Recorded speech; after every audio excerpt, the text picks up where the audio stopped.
So this is a bridge made famous by a film in the 1960s, Bridge over the River Kwai. This is not the actual bridge. The actual bridge was destroyed quite a few years ago, I believe. And this is the replacement that was built after. But it was made famous by the fact that the original bridge was built by prisoners of war of Japan, who did not sign up for any international convention for the treatment of prisoners of war.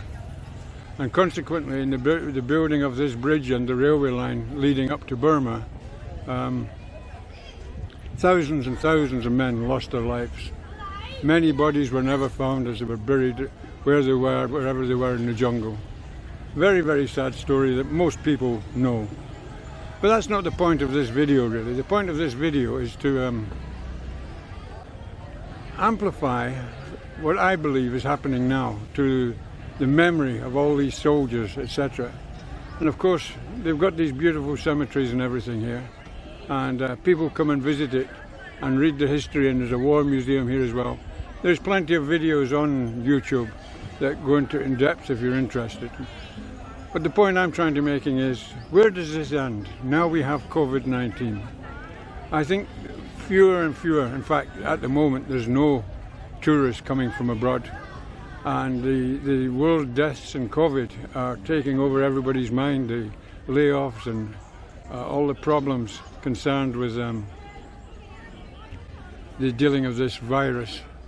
So what is happening to countries around the world, and what's going to happen to the memory of these men who now, it's 75 years this year since the end of the war in Japan. It became significant to me last year when I had friends come from the UK who were not youngsters, they were in their late 50s, and I said, they asked me where they should go in Thailand. And when I told them they should take a visit down to the River Kwai and see the cemeteries and the bridge, they had no interest. They showed no interest. They didn't want to come down here. And I thought, that's very sad.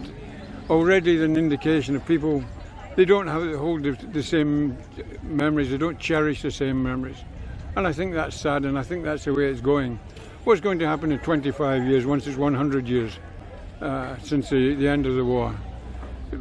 The young generation, are they going to respect in a great deal the sufferings of the First and Second World Wars? I don't think so. They've got plenty of things on their own to think, but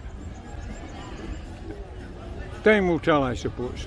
So this is the bridge anyway. This is a bridge on the River Kwai. Very, very full of tourists.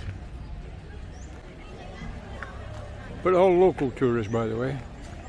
This is all local people coming to see it.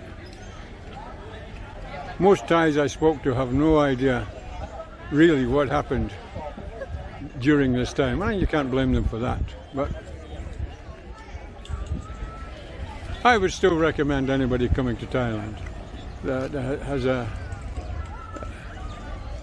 has time to do it, to come down here and visit the war graves and visit the bridge and visit the museum here. It is a shocking story in itself. So we'll go up to and have a look at the cemetery now.